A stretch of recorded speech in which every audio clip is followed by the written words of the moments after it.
Generalized anxiety.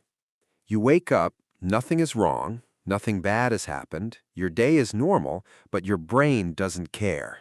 It starts running anyway. Did you forget something? Did you say something wrong yesterday? What if something goes wrong later? There's no clear reason for it, no specific threat, just this constant background noise that doesn't turn off. You try to relax, but your body stays tense, like it's waiting for something. That's not just overthinking. It's what psychologists call generalized anxiety disorder. It's anxiety without a target. Your brain is scanning for danger even when there isn't any.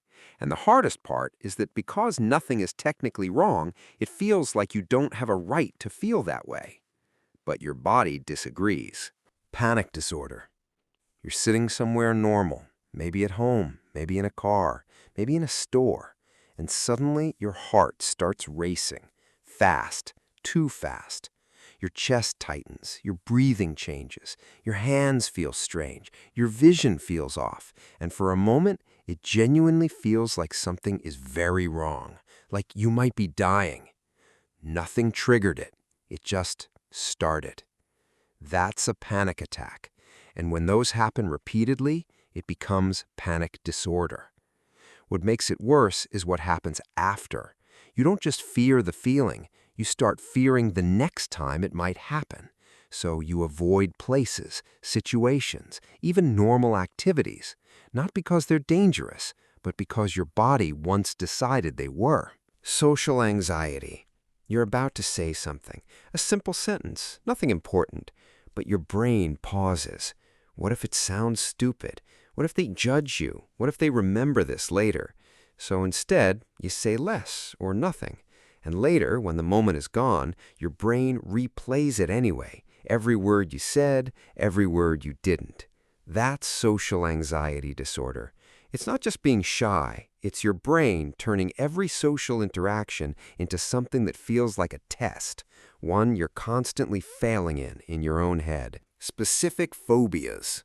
You see something. It could be small, a spider, a height, a plane, and your reaction is immediate.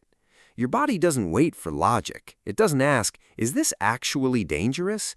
It just reacts. Your heart speeds up, your muscles tense, your brain says, get away. That's a phobia, an intense, focused fear of a specific thing. What makes it different is that you usually know it doesn't make sense, but your body doesn't care. And that gap between logic and reaction is where the fear lives. Separation anxiety. You're away from someone you care about, and instead of just missing them, your mind goes further. What if something happens to them? What if something happens to you? What if you never see them again? It doesn't stop, even when there's no reason to think that way. This isn't just something kids experience. Adults feel it too. It's called separation anxiety disorder. It's attachment mixed with fear. Not just wanting someone close, but needing them to feel safe. Agoraphobia. You're outside, in a crowd, on a bus, in a place where leaving wouldn't be easy. And suddenly, that matters a lot. You start thinking, what if something happens here and I can't escape? What if I lose control in front of everyone? So slowly, without even realizing it, your world gets smaller. You go out less, avoid more, stick to places that feel safe. That's agoraphobia. It's not fear of the outside. It's fear of being trapped in a situation you can't control. High-functioning anxiety. From the outside, everything looks fine. You meet deadlines, you show up, you get things done, maybe even better than most people. But inside, it's constant pressure. Your thoughts don't slow down. You overthink everything. You prepare for every possible outcome. You don't relax. You just move to the next thing. This isn't an official diagnosis, but it's real. It's anxiety that looks like productivity. And because it looks like success, it often goes unnoticed. Health anxiety. You feel something small, a headache, a chest sensation, a random pain, and your brain immediately jumps to the worst possible explanation. You search it, you check it, you think about it again later. Even after reassurance, the doubt stays. What if they missed something? What if this time it's serious? This is often called health anxiety. Your brain is trying to protect you, but it won't accept uncertainty. And the more you check, the stronger the loop becomes. Overthinking. It starts with one thought, then another, then 10 more. You replay conversations, imagine future scenarios, analyze things that already happened. Your brain doesn't stop, not because it wants answers, but because it doesn't like not having them. This connects to something psychologists called the Zeigarnik effect. Your mind holds on to things that feel incomplete, so it keeps going and going and going, not solving, just spinning.